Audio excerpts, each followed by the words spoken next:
let's talk about something weird. English has words that don't exist in other languages. Yeah, you heard that right.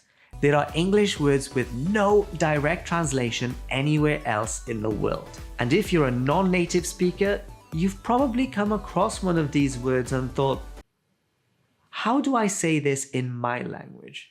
And then realized you can't. So today we're looking at English words that leave the rest of the world speechless and why English invented them in the first place. And hey, if you're new here, welcome to Learn English Hub. This is where we take the craziness of the English language and break it down in a way that actually makes sense. No boring lessons, no complicated grammar, just fun, practical English. So if you love learning English without falling asleep, hit that subscribe button. All right, let's jump in. You know that feeling when you wave at someone, but they were waving at the person behind you? You tell a joke and no one laughs. You're walking next to someone, but you're not talking and the silence feels weird.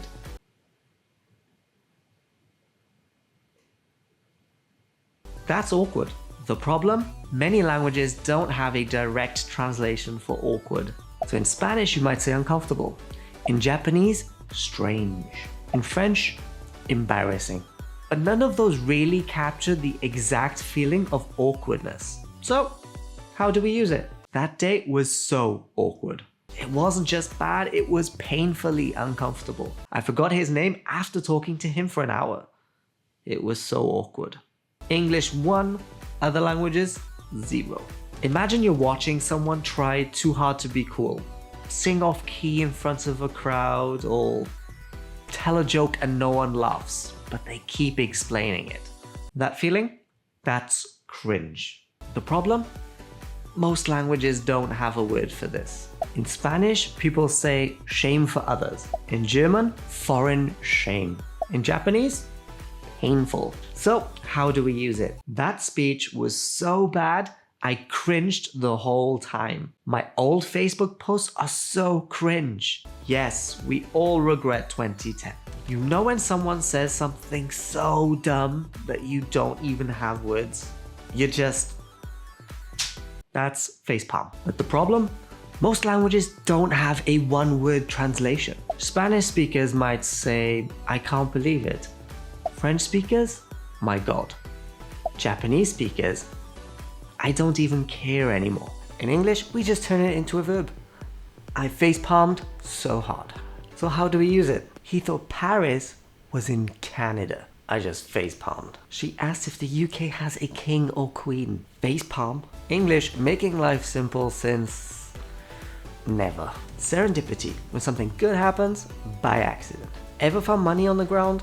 Ever bumped into an old friend at the airport in a completely different country? Ever accidentally mixed 2 ingredients together and made the best meal of your life? That's serendipity, and not just the movie.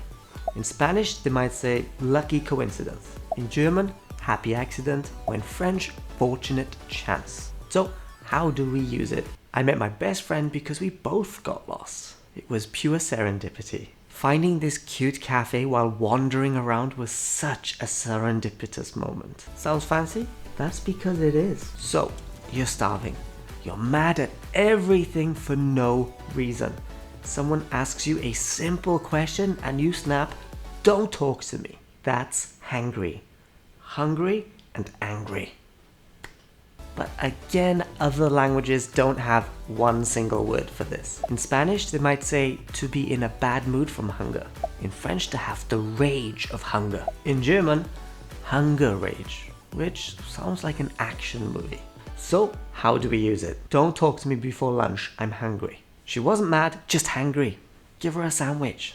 Scientific fact, 90% of arguments could be solved with snacks. So yeah, English has some weird words. But honestly, we kind of love them. And now you know some of the hardest words to translate. Your turn. Comment below.